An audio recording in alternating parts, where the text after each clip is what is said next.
चालाक बीवी। श्याम और राधा रायगढ़ गांव में रहते हैं। वैसे तो उनके अपने घर में ही 2 वक्त का खाना पूरा नहीं पड़ता, लेकिन फिर भी श्याम हर रोज किसी न किसी नए मेहमान को दोपहर के खाने पर घर ले आता है। एक दिन राधा कहती है, ये क्या है जी, जब आपको पता है कि हमारे पास अपना पेट भरने तक का खाना पूरा नहीं होता, फिर क्यों रोज किसी न किसी नए मेहमान को घर लेकर आ जाते हो? ऐसे तो जिंदगी जीना मुश्किल हो जाएगा। मेहमानों को खिलाना पुण्य का काम होता है, इससे भगवान खुश होते हैं। तुम क्यों उसके बीच में आकर पाप की भागीदारी बन रही हो? दोबारा मेरे सामने ऐसी बात मत करना, समझी? इसी तरह राधा बहुत बार श्याम को समझाने की कोशिश करती है, पर वो हर बार एक ही बात बोलकर उसे चुप करा देता है।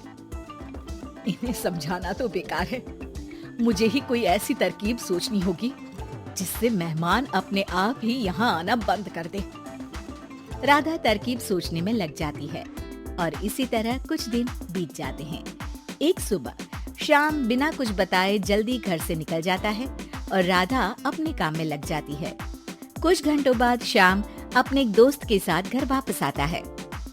सुनो राधा, आज दोपहर के लिए 3 मेहमानों का खाना बनाकर रखना, और याद रखना उनकी खातिर में कोई कमी ना हो। श्याम की बात पर राधा हैरानी से उसकी तरफ देखने लगती है, लेकिन दोस्त के साथ होने की वजह से कुछ बोल नहीं पाती। घर में तो ठीक तरह से 2 लोगों के खाने लायक तक दाल चावल नहीं है और इन्हें मेहमान बुलाने हैं।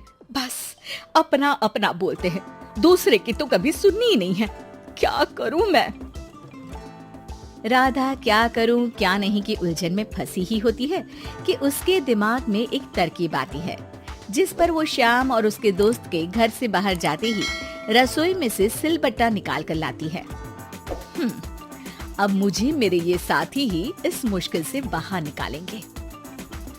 राधा सिलबट्टे पर रोली, चावल और हल्दी डालकर उसे मेहमानों के बैठने की जगह पर ले जाकर रख देती है।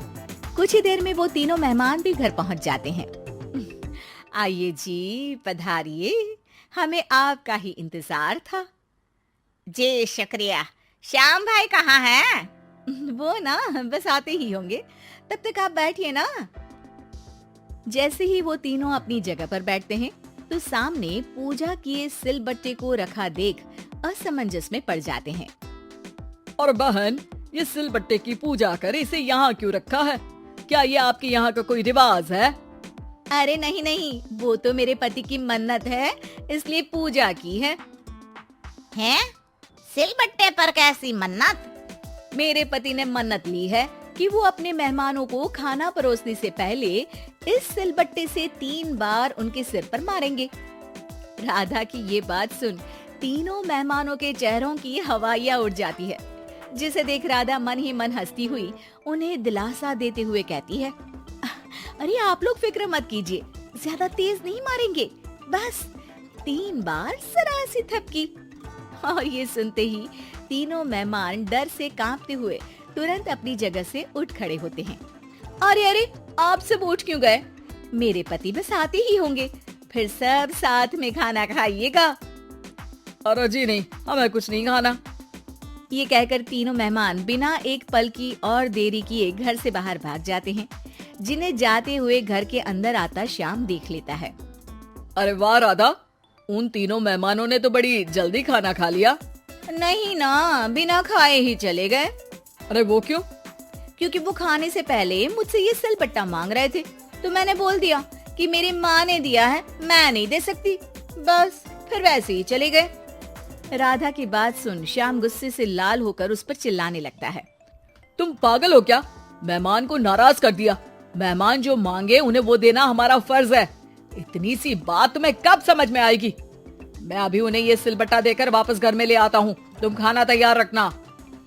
अब श्याम सिलबट्टा उठाए घर से बाहर निकल जाता है और मेहमानों को ढूंढना शुरू कर देता है, जो उसे पास में ही एक पेड़ के नीचे बैठे दिखते हैं। श्याम उनके पास पहुंचने ही वाला होता है कि वो उसे सिलबट्टे के साथ आता देख दोबारा भागना शुरू कर देते हैं, जिस पर श्याम भी उनके पीछे भागने लगता है। अरे रुको, मैं आप लोगों को ये देना चाहता हूँ। अरे आप लोग रुको तो सही। अरे भाई, ये तो हाथ धोकर पीछे पड़ गया है। अरे जुबान कम और पैर तेज चलाओ। वो तीनों पिटाई के डर से और ज्यादा तेज भागने लगते हैं। इसी तरह तीनों मेहमान आगे आगे और श्याम सिलबट्टे के साथ उनके पीछे पीछे पूरे गांव में घूमते हैं, जिससे धीरे धीरे गांव में ये खबर फैल जाती है कि श्याम दयालु और उदार इंसान तो है, लेकिन अब से वो किसी की भी मेहमान नवाजी से पहले सिलबट्टे से 3 बार उसके सिर पर मारेगा, जिसके प्रभाव से अब लोग उसके घर खाने पर आना बंद कर देते हैं। मैं तो उन्हें सिलबट्टा देने जा रहा था और लोगों को लगा कि मैं मार रहा हूँ। कितना बड़ा बेवकूफ हूँ। अब मेरी ही वजह से कोई यहाँ खाने पर आने के लिए तैयार नहीं है। इस तरह राधा अपनी होशियारी और सिलबट्टे की मदद से श्याम के मेहमानों वाली आदत से छुटकारा भी पा लेती है और घर की शांति भी भंग नहीं होती। जरूरी नहीं कि हर जंग हथियार से ही लड़ी जाए, कुछ के लिए सिर्फ दिमागी चाल ही काफी होती है। और अगर शांति के साथ अच्छे से दिमाग लगाकर सोचा जाए तो मुश्किल से मुश्किल समस्या का समाधान मिल ही जाता है।